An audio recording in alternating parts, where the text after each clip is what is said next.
Welcome to Stories of Art. I'm James Fox. And I'm Alastair Sook. A mighty giant, stark naked and white-skinned, stands still, biding his time, waiting for the moment to pounce. His muscles are tensed, his sling loaded, adrenaline coursing through his dilated veins.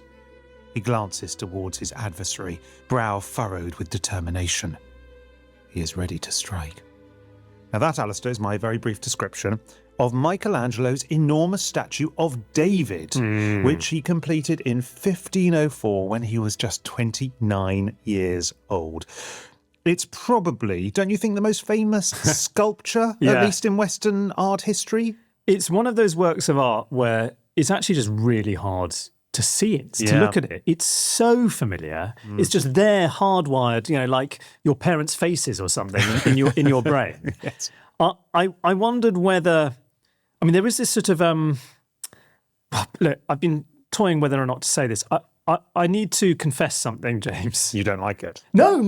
We'll come on to, I have some sort of things that I may raise when we do discuss it, but I haven't actually seen it. Oh. So there is this... You haven't seen it? Does that invalidate this entire podcast? Have you not been to Florence and all your... Should I get my coat? Is that it? That's the podcast we're done. Just calling it an end. No, this can't continue from here. I basically am reminded of, there's this famous literary parlour game called Humiliation that takes place in the David Lodge novel, Changing Places. And in that case, it's a group of people, they keep on trading literary works that they haven't read. And you have to keep on, it's one-upmanship.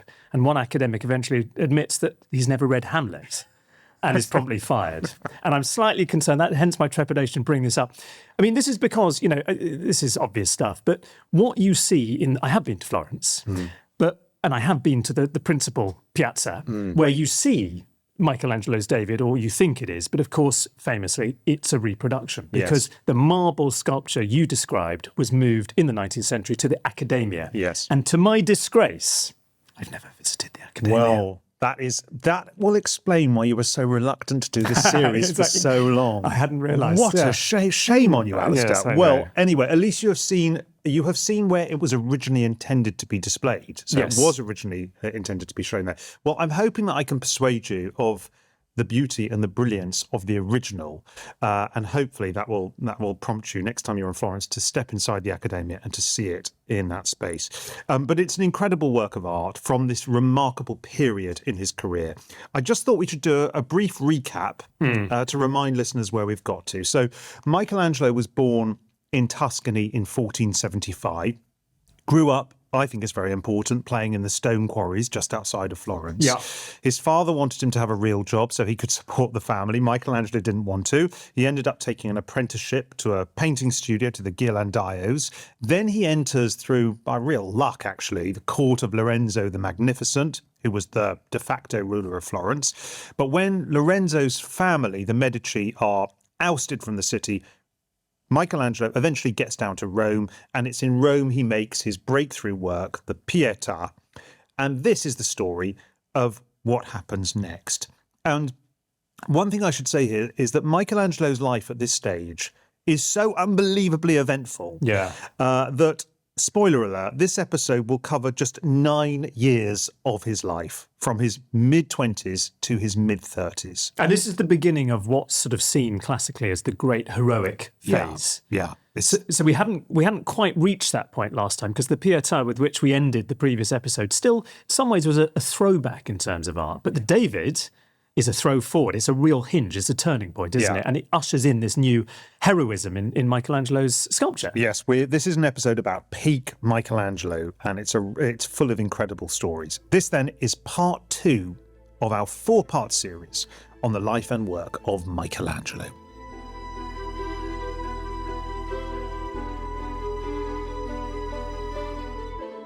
Michelangelo has just completed the Pietà in Rome in 1499. He's famous. He stays in Rome for a few years after completing the Pietà, obviously hoping that he might get some commissions from other cardinals, perhaps even from the big daddy, from the Pope himself. They're all going to Gobbo, aren't they? Yeah, but they've all gone to Gobbo. So basically he doesn't get any the commissions that he's hoping for. So in 1501, he returns to Florence. Now, a little bit of social context. Florence has changed again. Some listeners may remember that in the previous episode, we said how Florence, which had been ruled really for many decades by the Medici family, the Medici were ousted in the 1490s in 1494, and Florence gets taken over by this friar called Savonarola. And he's very charismatic, preaching to thousands of people. Yeah. But essentially, he becomes almost like a second tyrant, doesn't he, within Florence? He does. And it's not a propitious or decent environment for artists to operate. Artworks are being burnt on these bonfires of the vanities. But ultimately, Savonarola comes to a pretty sticky end. He falls out with the Pope. Obviously, the Pope's not happy with what he's doing. And ultimately, in 1498, Savonarola is executed. And a new regime replaces Savonarola. And Florence becomes this rather civic, moderate, peaceful, quite modern republic. And it comes to be ruled by this man. I really like him, actually. It's interesting you say that. I don't know why. I've always warmed him as well. It's partly because I like his title. Yes, the do you want to pronounce it? Gonfaloniere. A man called Piero Soderini, who he's actually a very humane, moderate individual. He's a sort of technocrat. He's a kind of, I think of him as a sort of John Major figure. Oh, I like him less now. Oh, okay. Well, he's just a relatively boring but quite decent man who believes in institutions, believes in civic virtues, just wants things to be nice and stable. Yeah, sorry, that's very unfair on John Major. He was an extremely important prime minister. But he's in power, isn't he? Soderini's in power for about 10 years. Soderini comes to power, and the whole ambition for Soderini is to re-establish Florence as a kind of nice, stable, civilized, civic-minded republic.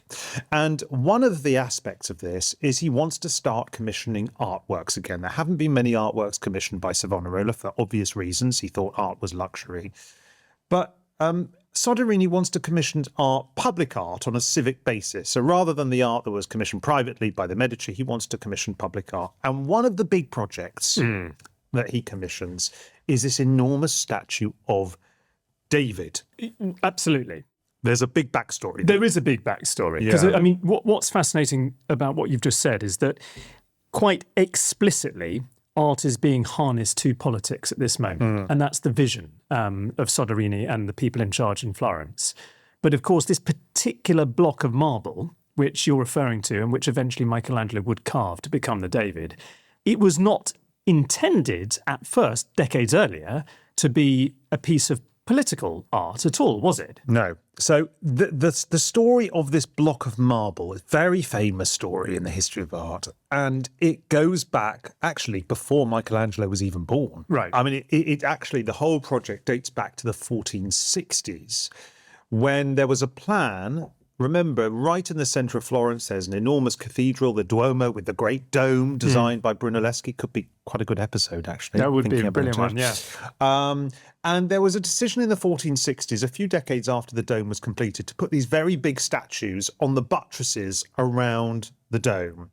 And the idea was that one of these enormous statues would be of David. And so in the 1460s, again, 10 years before Michelangelo was even born, they quarry this enormous chunk of marble from the Carrara marble quarry, and they bring it at great expense over to Florence, and they install it in the cathedral works yard in the centre of the town. And they commission an artist called Agostino di Duccio to try to carve a figure of David out of it. It doesn't go so well. Doesn't go very well. The block of marble is too big. There are flaws in the marble. Duccio's not really good enough. And so after a year, I think, or so, he's sacked. And the work is not even half finished. It's like he's made some progress, but very little. I think one of the things that was said is that in this sort of backstory to the block of marble, a hole had been hacked out in between the legs in a very awkward way. Yeah. And there was this sense that this block, which comes to be known as Il Gigante, the giant, it's the giant has been bungled. Yes. So there's this sort of sense that it's been, as you say, hugely expensive to bring this thing here, all this promise, all this sense of optimism about what an amazing work of art could be created, and it's been a total botched job. Yeah. And it's a bit embarrassing, and it's just there. What are we going to do with this? Yeah, and they leave it there, just in the cathedral works yard, for another 10 years. Yeah. So it's lying there for 10 years, untouched. And then 10 years later, they think, the mid-1470s, Michelangelo still might not even be born by this stage, they commission another artist and they think, hopefully this guy's going to be able to fix it. So they get a guy called Antonio Rossellino and they get him to have a go. And he also fails. But again, the stone, it's an enormous piece of stone. Yeah. It's partly cut out, as you say, in an awkward position. There is a floor running right through the middle of the marble. It's a very difficult job.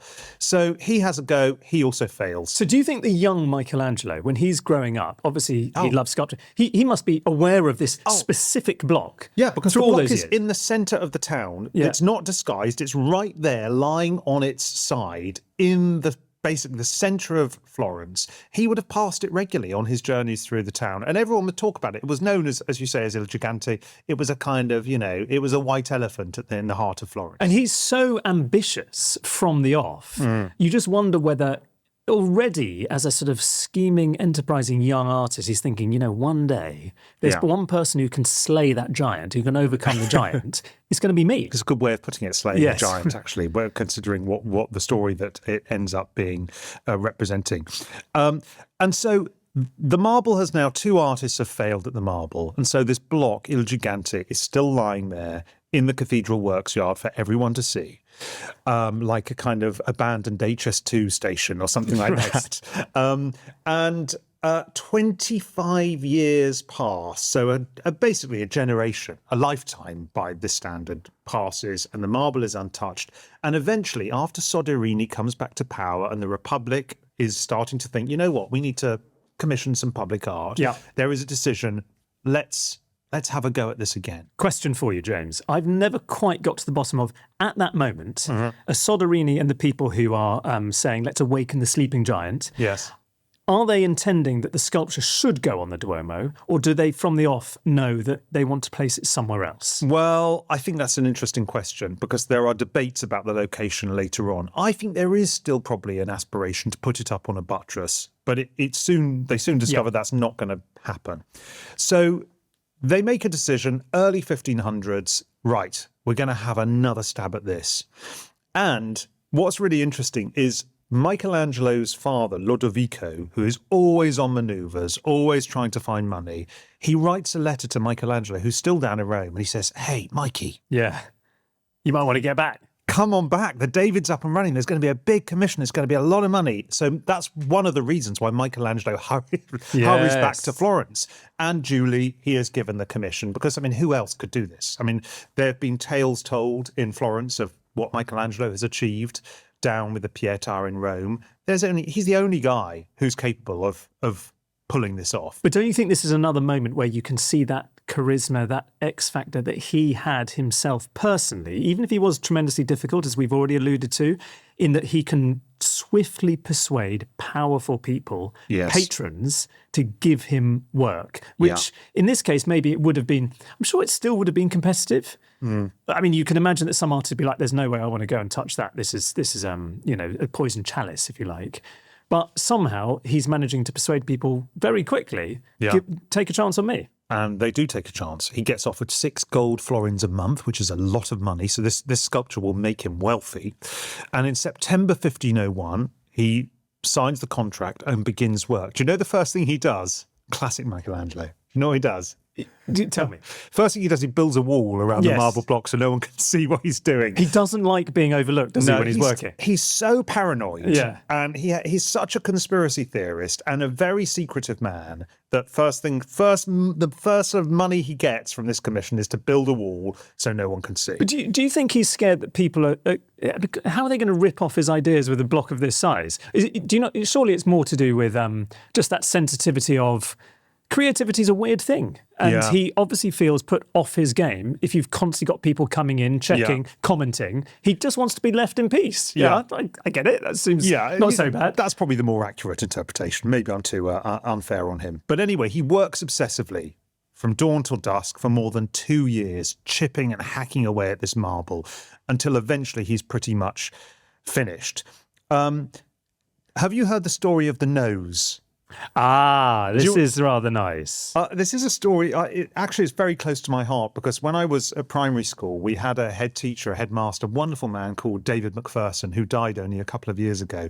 And almost every assembly, he told the story of the nose. It was one of his most favourite stories. Oh, well, you must channel him in his honour. Okay, Maybe you can relate it. I will channel him for this, and this is in honour of my old headmaster, David Macpherson. But basically, the story is told by Vasari that Michelangelo has virtually finished David, and Soderini, John Major, yes. he turns up at the works yard and looks at the sculpture, and he says, "Oh, this is fantastic, Michelangelo. You've done a superb job. However, may I make one comment?" Michelangelo says, "Yes." And he says, "I just think maybe the nose is a little bit too big." And Michelangelo knows the nose isn't too big. But anyway, he decides to humour Soderini. So he takes a handful of marble dust and his chisel, climbs up the ladder, and he pretends to hack away at the nose, releasing the marble dust from his hand as he goes. Yeah. And when he comes down, obviously nothing has changed at all. Yeah. He says, "So, Soderini, what do you think now?" And Soderini says, "Oh, it's improved immeasurably. This is perfect." Yes. So that's the story that was always told to me by David Macpherson. It really crystallises several things. One, Michelangelo's complete arrogance when it comes to creating. He will not be told. Mm-hmm. Secondly, his total suppleness when it comes to patrons, because he also recognises that he needs to humour Soderini's remarks, and he does so in a very ingenious way. And I think third, and it's related to that second point, the mythology of Michelangelo is he's always kind of sticking two fingers up at his supposed betters. Yes, absolutely true. But anyway, he completes the sculpture, and when it's finally revealed, the David, people are astonished. And this, to go back to the thing you mentioned earlier about whether it goes on the buttress, there is a question about, right, what do we do with the sculpture? See, I find this whole part of the David story fascinating because my understanding is, and this is before it's even finished, there's a recognition that there's something great that has to be displayed. Yes. And there's an assembly which is convened of officials, but also artists, including... Yes. It is one of the most incredible documents in the history of art. Yeah. Because in January 1504, a committee is formed to discuss where to put this enormous sculpture. And there are about 30 men attend this meeting, including Leonardo da Vinci, as we call him, Botticelli, Filippino Lippi, all the great and the good of the Florentine art world are there. And we have the minutes of the meeting. It's astonishing. They're all saying, well, I think it should go here and I think it should go there. So specifically with Leonardo, we know which position he favoured. Yes. And the fascinating thing to me about this whole chapter is inevitably you have rivals between big egos, major talents all together who have skin in the game. Yeah. And it's quite possible they don't have Michelangelo's best interests at heart when it comes to its positioning. Leonardo wants it to go in the loggia. So in the centre of Florence, you've got the Piazza della Signoria, which is right in front of the Palazzo Vecchio. It's the main square, isn't it, in Florence? There's also a loggia there, which is sort of open courtyard. Leonardo thinks it should go in there. Other people think it should go on the step. Botticelli thinks it should go at the steps of the cathedral. Other people think it should go in front of the Palazzo Vecchio. Yes. And a decision is made that it should go in front of the Palazzo Vecchio. I think there's a parapet, isn't there, called the Ringhiera. Yeah. I think it's a disastrous choice. Right. Well, you've seen David in its I've seen outdoor the fake location. David. It's dwarfed by. They should have listened to Leonardo. They really should, because it would have looked fantastic, framed in the loggia. The shelves that are in there do look gorgeous. But it doesn't look good where it is. But anyway, the decision is made that it will go in front of the Palazzo Vecchio. And remember, this is public art. It's relatively propagandistic in function. It's trying to promote particular values of Florence. And so there is a rationale for it politically, and in terms of its civic identity, but aesthetically, it doesn't look good. But you see, it's interesting because you've just been quite charitable towards Leonardo. You're sort of suggesting that he had his aesthetic interests at heart, and he's suggesting this is the place where your wonderful work of art would look best. But of course, you could argue it the other way. That Leonardo is much older, he's got this new young rival, and they're about to, shortly we'll find out, they're going to be competing on some other works of art quite explicitly. He's recognising that the powers that be in Florence are privileging Michelangelo to such an extent that they want to place the David by the palace itself. Yes. And perhaps he's trying to undermine that as a Maybe. outcome. I'm sure you're probably right, but the result visually isn't all that successful. But this is an amazing thing. In May 1504, the sculpture has to be moved from the works yard, the cathedral works yard, to the location in front of the Palazzo Vecchio. And I'm just going to read, if I may, a little extract from the diary of Luca Landucci, which is it's a remarkable passage. This is what it says. On the 14th of May, 1504, the marble giant was taken from the Opera, which is the works yard.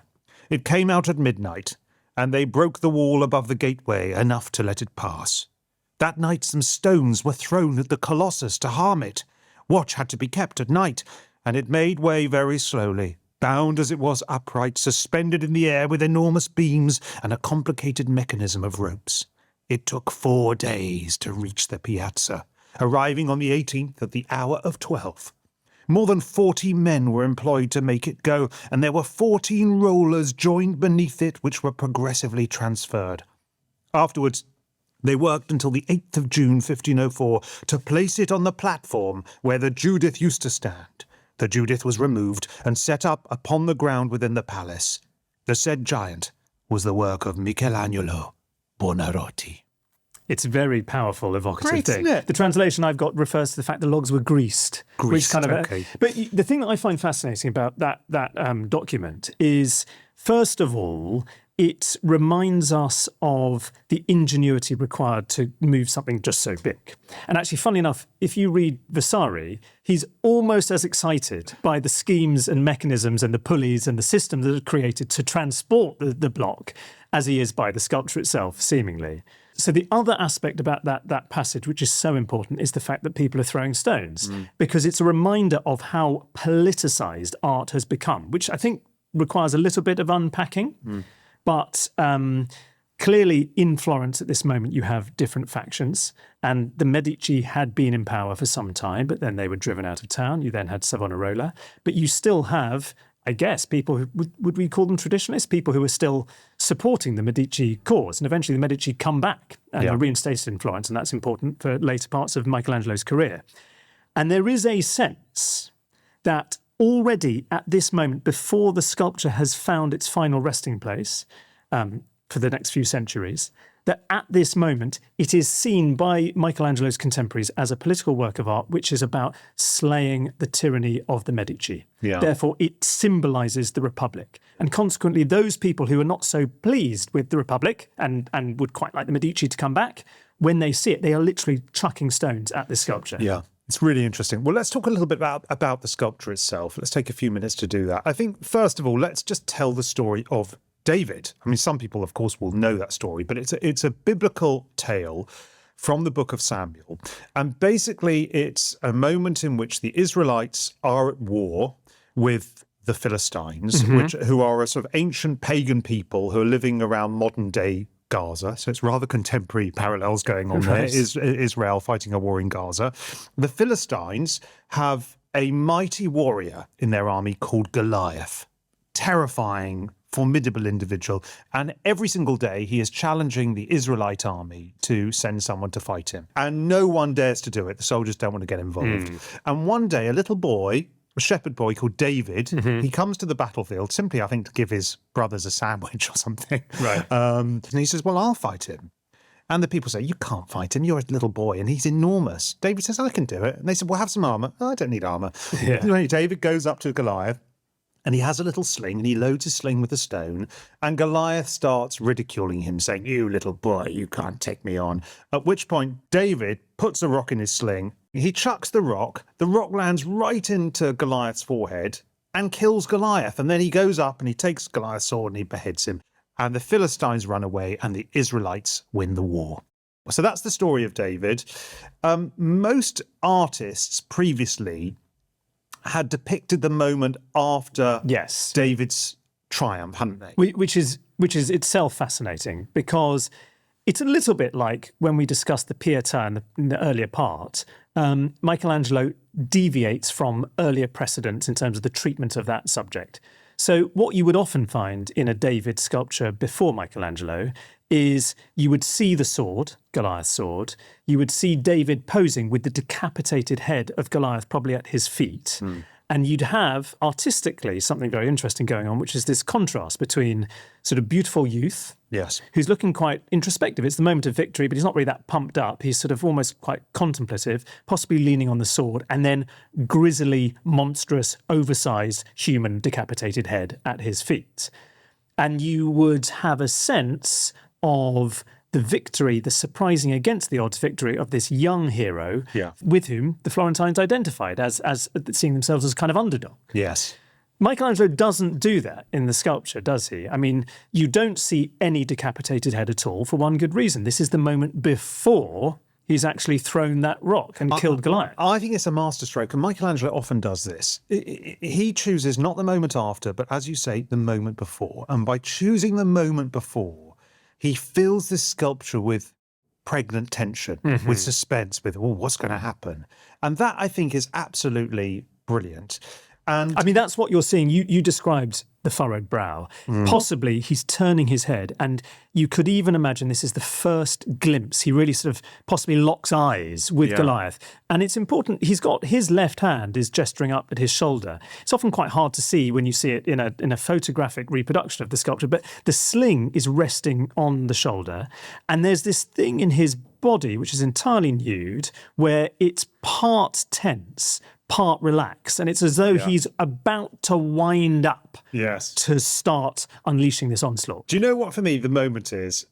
You know, there's this trope in Hollywood cinema, in Westerns in particular, where you get the hero, the goodie and the baddie, and they meet each other, and the goodie walks away, and as he's walking away, the baddie says, "Are you chicken?" And then you know the goodie stops, and then you cut to the close up, and then there's this very slow turning of his head, and he looks around and he says, "What did you call me?"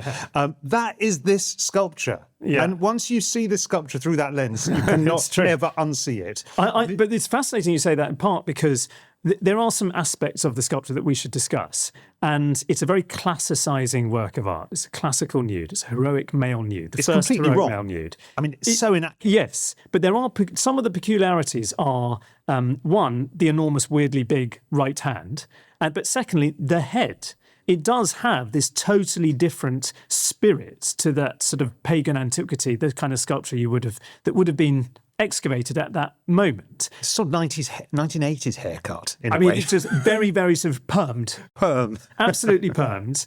And oversized. But a lot of attention goes there, which is why I think your analogy with the close-up is brilliant, because you are focusing very much on that. That gives a drama. It gives the animation, in a sense, to the sculpture. To go back to what I was saying earlier, there are a lot of liberties that Michelangelo has taken with this work. So a few things that he's got wrong in some ways. First of all, David is a boy, and this is not a boy. I mean, he's clearly gone through puberty. We can see that. He is not small, but he's shown at an enormous scale. He is nude. I mean, there is no evidence that David was nude, and he wouldn't have been nude. And finally, David was Jewish, and this figure is uncircumcised. So there are a great deal of inaccuracies here. I mean, there's even, I came across when I was sort of reading up before we were going to record this episode, there's a Swiss art historian called Heinrich Wulflit. He has this brilliant words which he described Michelangelo's David as a hobbledehoy, which means a clumsy or awkward youth. Right. And I think there's something to that. There is an oddness to the sculpture. Yes. And it's surprising because, as we said at the start, this is so well known, it would be easy in our minds to just see this as shorthand for the apogee of Western male beauty. Here it is. But it kind of isn't. It's much weirder than that. Yeah. Why do you think that? You mentioned the sort of size of the head and the size of the right hand. Do you think that's just a mistake? It is possible that the constraints of the block are dictating certain things that he has to do. I like to think, though, that the head and the hand, they're what give it the sort of, how would you describe it, the surging new Renaissance self-confident power. Yes. Because if you didn't have those aspects, what you have is a pastiche of an ancient work of art. Totally just a sort of, classicizing thing where the technical term that's used to describe this particular pose, which you often find in ancient statues, is contrapposto. And it's this pose which animates a sculpture.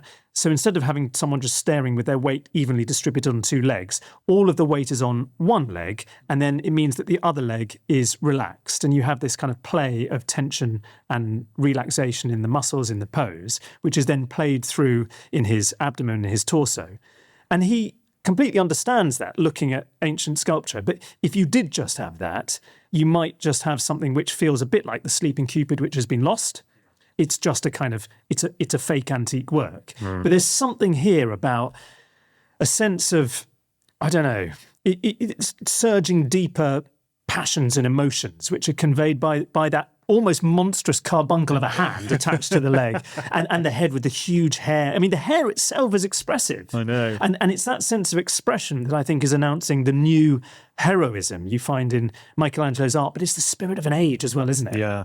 You know what? I didn't used to like this sculpture. I felt it was rather Caesar's palace. Do you know what I mean? But then I've spent a lot of time standing in front of it. And actually, if you go to the Accademia, I do encourage you to go to the Accademia, Alastair. If you go and you stand in front of this work, and there's a bit of a trick, and I encourage listeners, if they're going to the Accademia, to do exactly this. If you stand in front of the David and you look up at his face, and then as you're looking at his face, you walk around the sculpture, you don't take your eyes off his face, what you actually see is something truly amazing happen. You see the whole facial expression, the mood of the piece transform in front of your eyes. So you see this relatively placid, peaceful, innocent-looking boy suddenly become filled with rage and formidable strength and terror. It's an extraordinary thing as you move around the sculpture, and how Michelangelo pulled that off, I do not know. It is, I think, a justly famous work. It's one of the most famous sculptures now, isn't it? I mean, it's that's you why see you it in think, adverts and films, everything, all over the place. I mean, that's why it has become Caesar's Palace, because the definition of kitsch is you're ripping off great works of art. It's so reproduced, it's so familiar, and it's actually quite hard for us as modern viewers to not see it through that prism. Yes. And you know, think of all the different contexts as well. This block was originally created for a cathedral. Doesn't end up in a cathedral. It ends up in public display as a political work of art.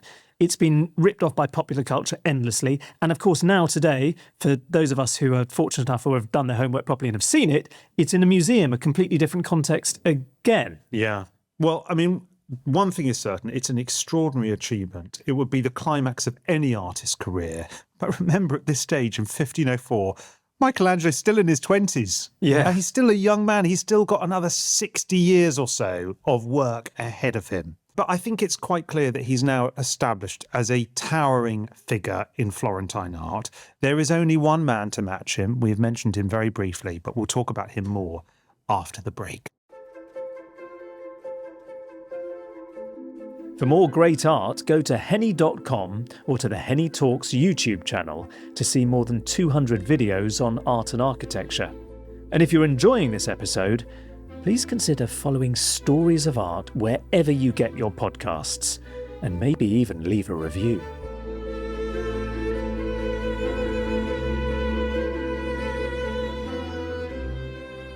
Welcome back to Stories of Art. We're in 1504. Michelangelo is the talk and the toast of Florence, but he's not a particularly comfortable celebrity, is he, Alastair? And I thought that now he's a proper adult, we should probably spend a minute or two discussing the kind of character he is and painting a little picture of him. I think the first thing to say is his appearance. He's quite short, even by those standards. He's 5'2". Stocky, muscular. We know the colour of his eyes. What colour are his eyes? Horn-coloured eyes, flecked blue and yellow. Ah, well, that's lovely. He had a sparse beard. Sparse beard. That's all I've got on his appearance. Well, what about the nose? The nose is very famous. Well, the nose... I can't believe we didn't bring this up in the last episode. No, we should have done. There's a wonderful anecdote. Partly, I love this because there's just a phrase that gets used, which I think is so evocative. But if we think back to his youth, we discussed this in the previous part. Michelangelo was at this wonderful academy, the Garden of San Marco, that was overseen by Lorenzo the Magnificent. There was a sculptor, Bertoldo, who was possibly his teacher, and there are these wonderful works of antiquity, there are paintings, and this is where Michelangelo is schooled. There were other artists in this academy, and there was one artist called Pietro Torrigiano, who probably quite familiar, in fact, to a British audience, at least, because he does work in England. In Westminster Abbey. He creates the tomb, the monument to Henry VII and his Queen, which is in Westminster Abbey, sort of bringing the Renaissance over to this country, in part. And they're both there at this academy in Florence in, what would this be, around about 1490? Yes, I guess so. Yeah, 1490. And to begin with, they're quite friendly, but there's a sense of also being rivals. And the way that supposedly Torrigiano talks about what happened next, we have supposedly, these are his words, right, later recollections. Great. He refers to this Buonarroti and I, obviously referring to Michelangelo, we used to go along together when we were boys to study in Masaccio's chapel in the Church of the Carmine. So studying great artist Masaccio, there's a sort of precedent. Interesting in itself that they're actually going to look at earlier artists, and that's an important part of their training. Buonarroti had the habit of making fun of anyone else who was drawing there. And one day he provoked me so much that I lost my temper more than usual and, clenching my fist, gave him such a punch on the nose that I felt the bone and cartilage crush like a biscuit. I love that, like a biscuit. So that fellow will carry my signature till he dies. And he did. He absolutely did. He did. So Michelangelo had a flattened, bent nose for the rest of his life, defining feature of him. Do you think this justifies his paranoia? I mean, very early on, he was smacked in the face. I mean, it definitely suggests that he had a difficult, provocative temperament and could rub people up the wrong way. Yes, I think he absolutely did rug people up the wrong way. So he looked a bit like a rugby player, so a front row rugby player in that sense. He was also filthy. So his father said to him, Michelangelo, whatever you do, never wash. Right. So he hardly ever changed his clothes, even by the standards of the day. Do we know why he passed on this advice? I don't know. I think it was, God knows why.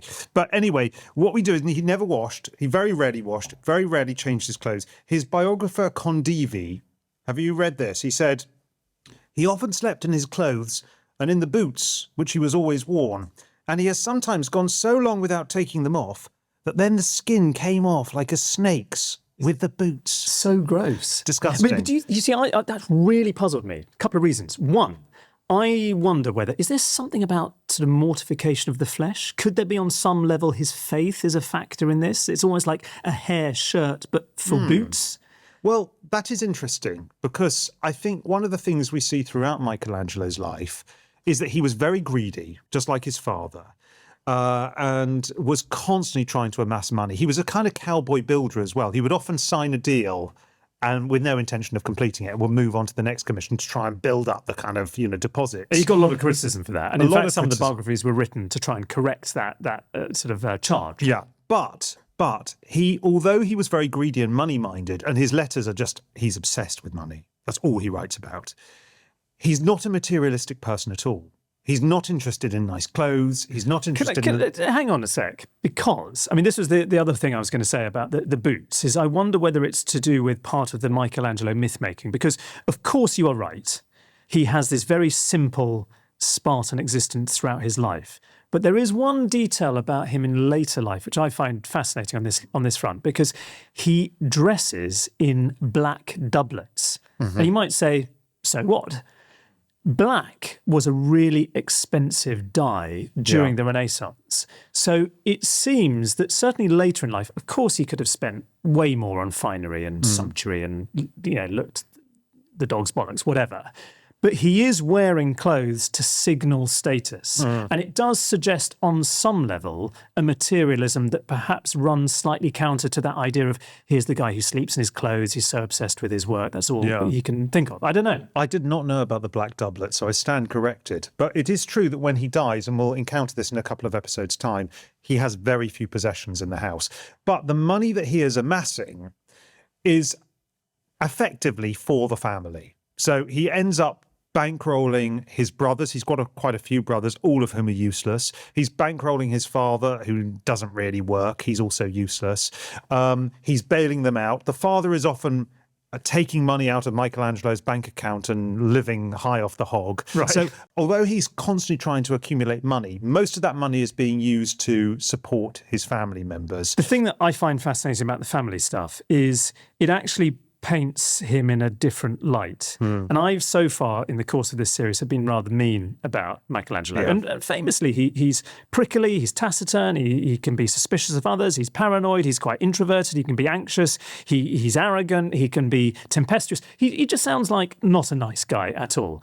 On the other hand, he does through his life have a number of friendships with people in whom he is inspiring really deep, fierce loyalty. Yes. And later in life, when he's living in Rome, he has kind of surrogate family with this wonderful servant. And there's the servant's called Urbino. I mean, since we're doing a bit on character now, I thought it might be okay to throw forward. But Urbino dies quite young. The old Michelangelo is really upset.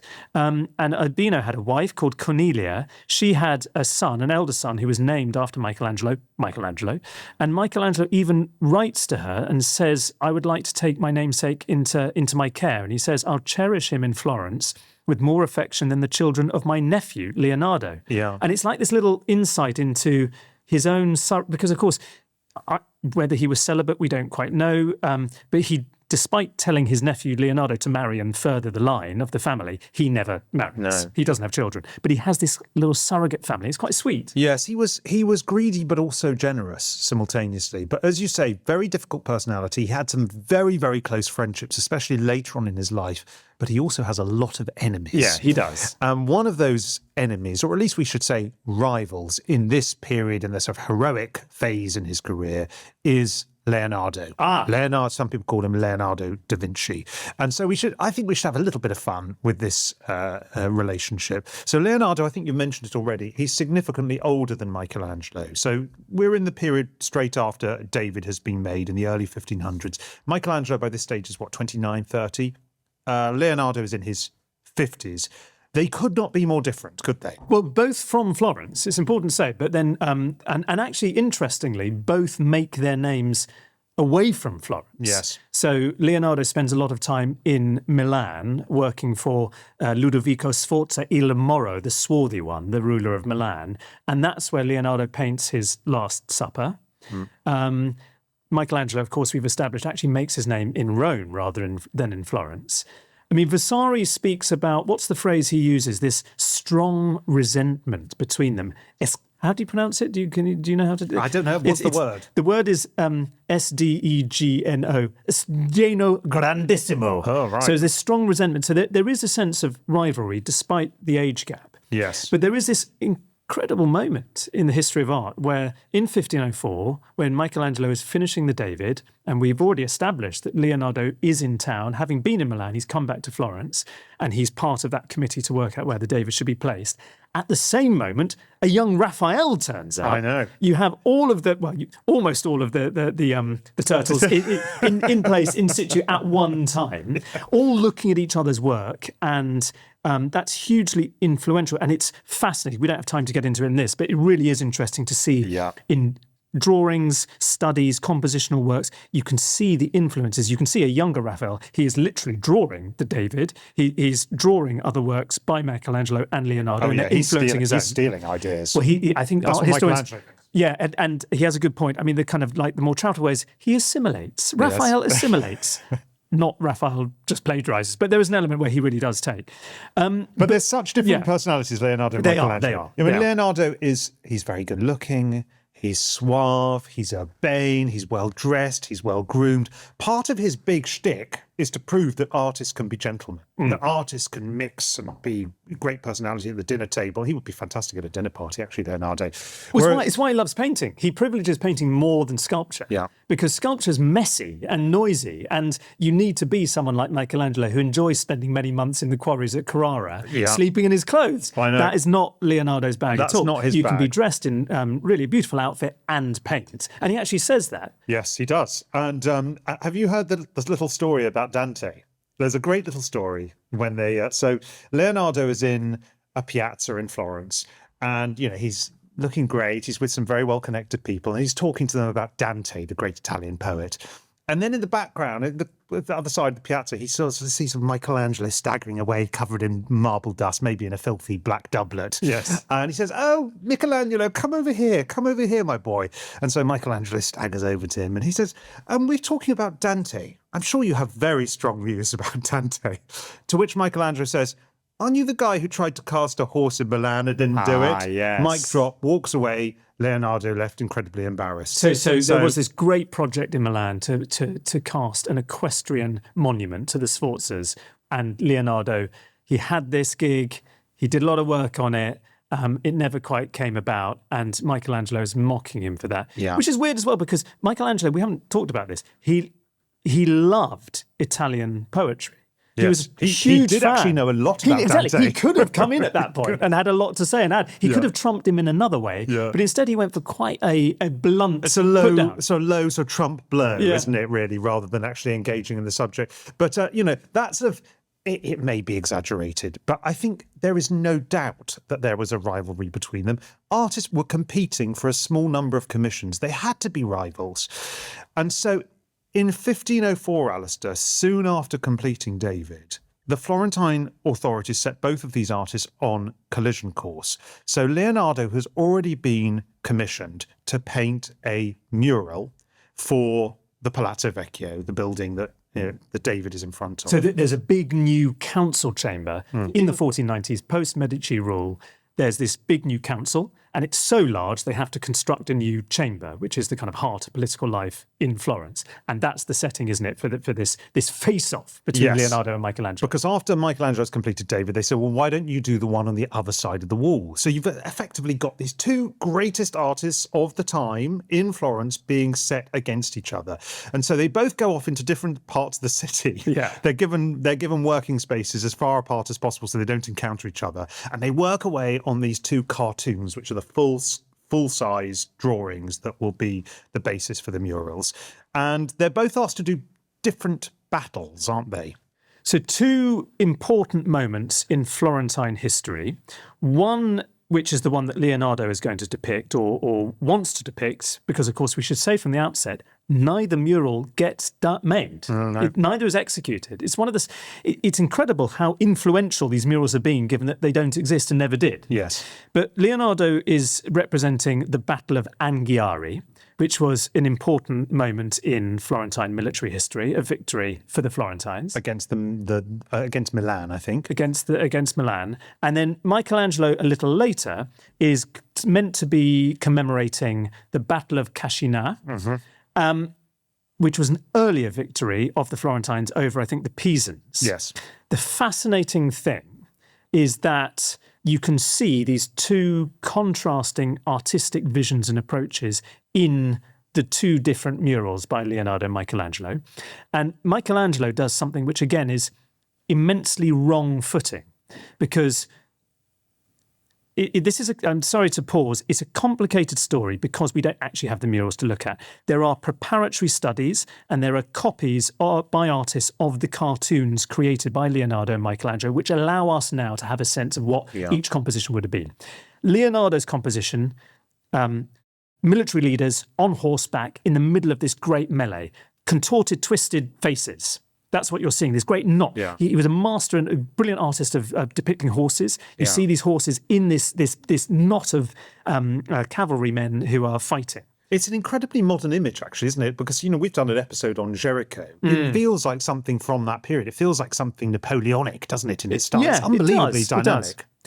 Michelangelo does something very different because he doesn't depict, at least in the surviving copies of the cartoon that we know about, he doesn't depict the battle itself. Instead, he's representing the Florentine soldiers lounging about on the banks of a river on a scorching Sunday at the moment where someone sounds the alarm to let them know that supposedly the Pisans might be coming and it's time to get in your armour.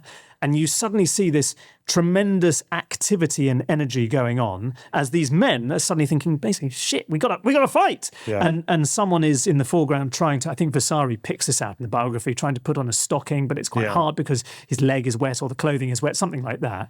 And of course, what is going on here is Michelangelo is, unlike Leonardo, he's interested in not faces, but bodies, Yes. and male Male bodies, bodies. yes. And you see, this was so celebrated in his lifetime, even the cartoon, that full-scale, one-to-one preparatory drawing, which would have been transferred to create the mural, because it's almost like he's showboating in the way that he can depict the male form with these so-called difficult foreshortenings in every which way. And it's the beginning of this sense where the human body has this expressive power itself, which is the foundation of his art. Yeah. Which do you prefer?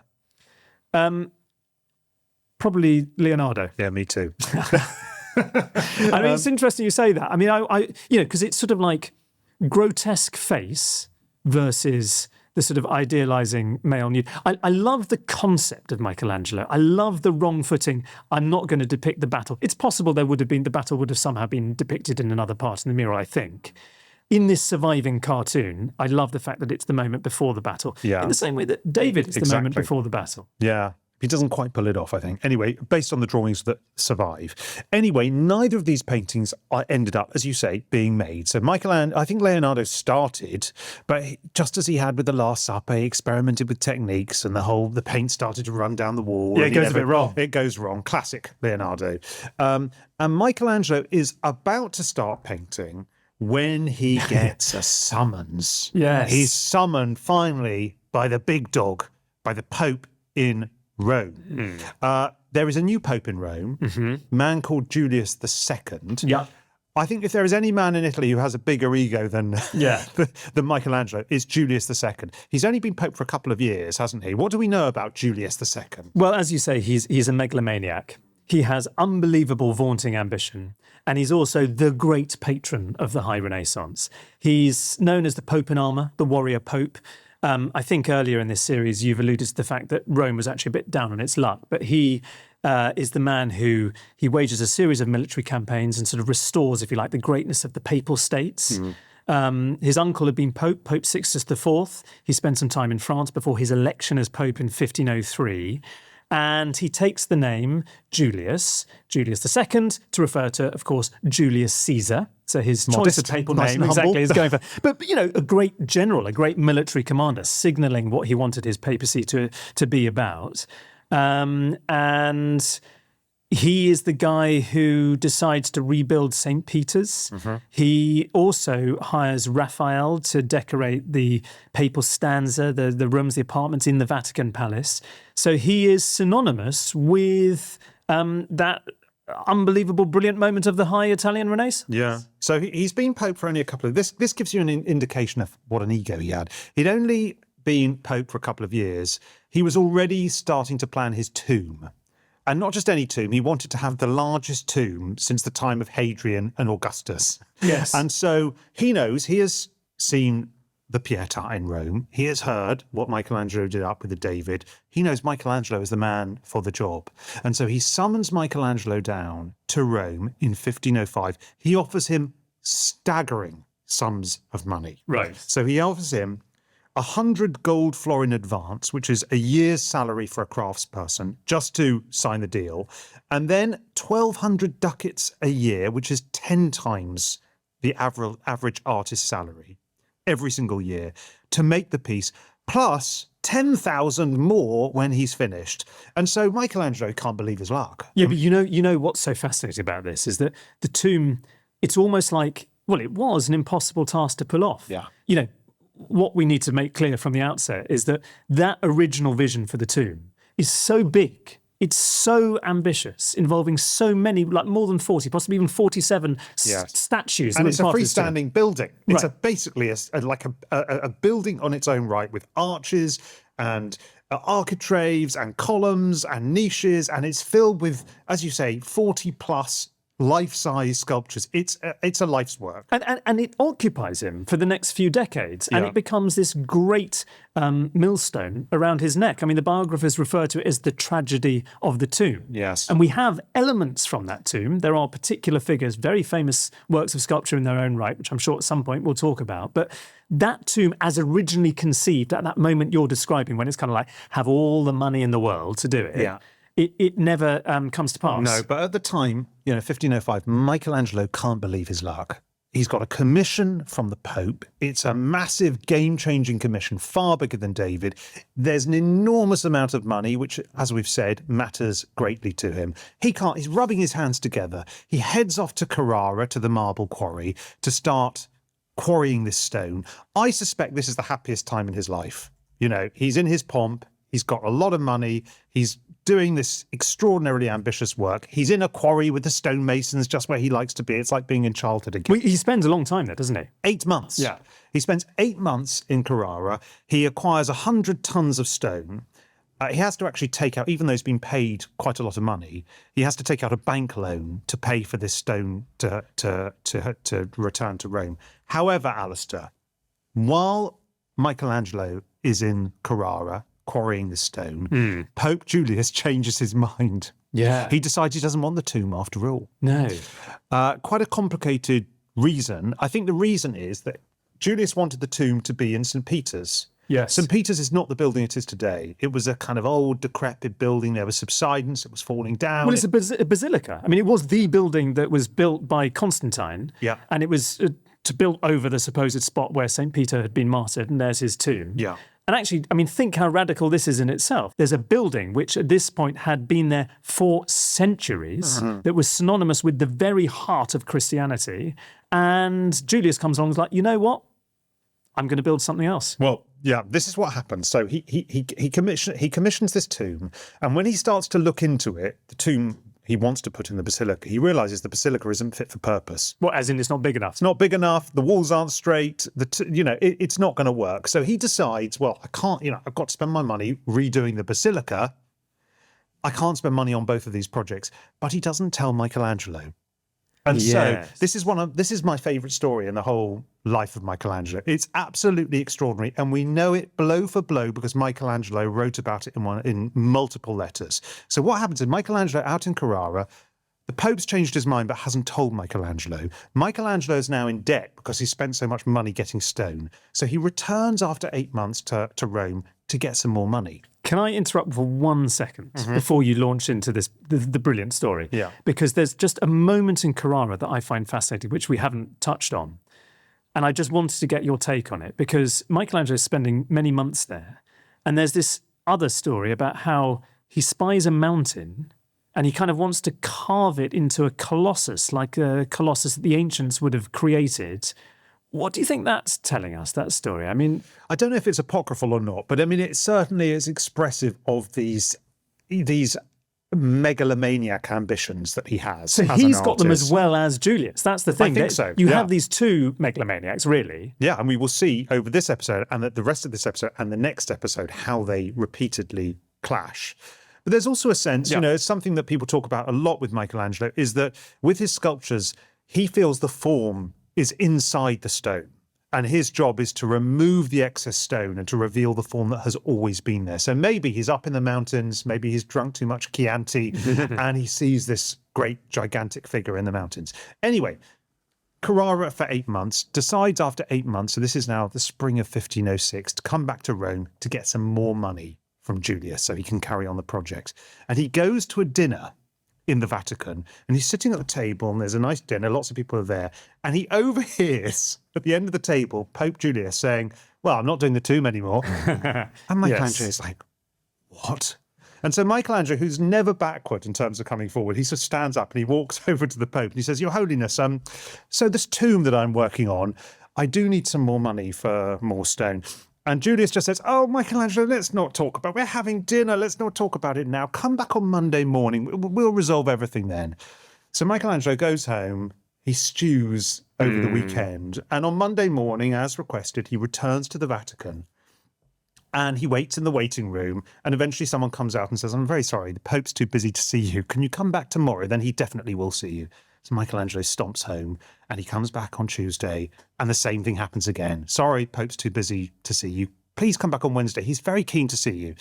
So Michelangelo returns on the Wednesday and again the same thing happens. The Pope is ghosting him. Yeah. He goes back on the Thursday. The same thing happens. On the Friday he returns. He's actually not even allowed in the building. He's kicked out. So Michelangelo, he now knows the writing is on the wall. The tomb is not going to happen. He is furious. He's a very petulant man. So he runs home. He packs up all his belongings, he gets on a horse, and he rides out of Rome, vowing never, ever to return. But one thing you do, if you're employed by the Pope, you do not leave Rome without permission. And the Pope's men are standing at the city's walls, and they see Michelangelo leaving, and the Pope sends 5 horsemen to chase him. And so Michelangelo riding through the villages and the lanes and over the hills to get out of Rome as quickly as possible. We're back into your Western territory. Yes, exactly. And the 5 horsemen are following him. And he's going as fast as he can. Every couple of hours he's changing horses, trying desperately to cross into Tuscan, into Florentine territory. Eventually, at 2 a.m, he gets into Florentine territory at a village called Poggibonsi. Don't know if you've ever been to. I have not. Lovely named Poggibonsi. And the guys catch up with him, and there's an enormous argument outside an inn when they say, the Pope needs you back, you cannot leave without permission. Michelangelo threatens to murder these 5 horsemen. They wake everyone up in the village with the screams and the shouts, and eventually he refuses to go, and he heads off back to Florence, and those guys return, tails between their legs, back to Rome. Is this an instance of this famous terribilità? I think so. I mean, it's kind of unbelievable that essentially one of the most powerful men in the world is saying, what are you doing? Come back. Yeah. And you say, he's like, no, thanks. No way, I'm off. Yeah. Yeah. I mean, and Michelangelo says, we made a deal. The deal was to do the tomb. I'm not coming back unless you do the tomb. I mean, it's amazing that he has the kind of the strength of will and the bravery to do this. So he heads back to Florence. And the Pope, meanwhile, is constantly writing to him saying, please come back, please come back. And Michelangelo at this stage, he's not just annoyed with the Pope. He's actually now scared that he's going to be killed. He's scared that if he returns to Rome, that he will be imprisoned and will ultimately be executed. So he refuses. Request after request after request after request. Eventually, the Pope has to write to John Major, to Soderini, to say, please, can you sort this out for me? And I've got the letter that the Pope, I think it's a lovely letter, that the Pope writes to Soderini, to the Florentine government. And he says, beloved sons, greetings and apostolic benediction. We hear that the sculptor Michelangelo, who left us without reason and by caprice, now fears to return. Although we bear no grudge, because we know the natural disposition of men of this type. However, to belay all suspicion, we call on the affection that you have for us and ask you to promise him on our behalf that if he returns, he will neither be touched nor insulted, and we will restore him to the same state of apostolic grace that he held before his departure. Rome, 8th of July, 1506, in the 3rd year of our pontificate. You see, I think he really actually respects the way that Michelangelo is just saying, you know what, I'm not going to do it. Yeah. It's made him much keener. I mean, he really wants him to come back. He does. Well, and eventually, in 1508, Michelangelo is persuaded, partly by John Major, to return to Rome. He does, and the meeting takes place in Bologna, which is where Julius is waging a military campaign. And there's this wonderful moment in the sources where they finally come face to face, and Julius says something along the lines of, we would have you come to us, but instead we have come to you. In other words, I kept on ordering you to come to Rome, and look, I mean, I'm the Pope. I've had to come to Bologna to get this meeting. This is kind of madness. And he actually, there's a rapprochement. He asks Michelangelo to do a different work for him, not the tomb, although the tomb can be ongoing. But he says, I want you to make a life-size bronze of me. This in itself is quite a wonderful mini story, because the bronze that Michelangelo creates. Michelangelo asked the Pope, do you want to be shown with a book in your hand in this sculpture? And the Pope, Julius II, replies to him, no, give me a sword. I'm not a man of letters. This is the warrior Pope kind of idea. Eventually, that bronze gets melted down and turned into a piece of artillery, so it's lost. But yeah, ultimately, Michelangelo is then brought back into the Roman fold. Yes, in 1508, Michelangelo returns to Rome, at which point, Alastair, he is given the commission for which he is perhaps most famous of all, a work that will turn out to be not just one of the most celebrated artworks in Western history, but one of the great achievements in human history, the Sistine Chapel ceiling. And that, dear listener, we will be discussing in the next episode. So stay tuned. Goodbye. Goodbye.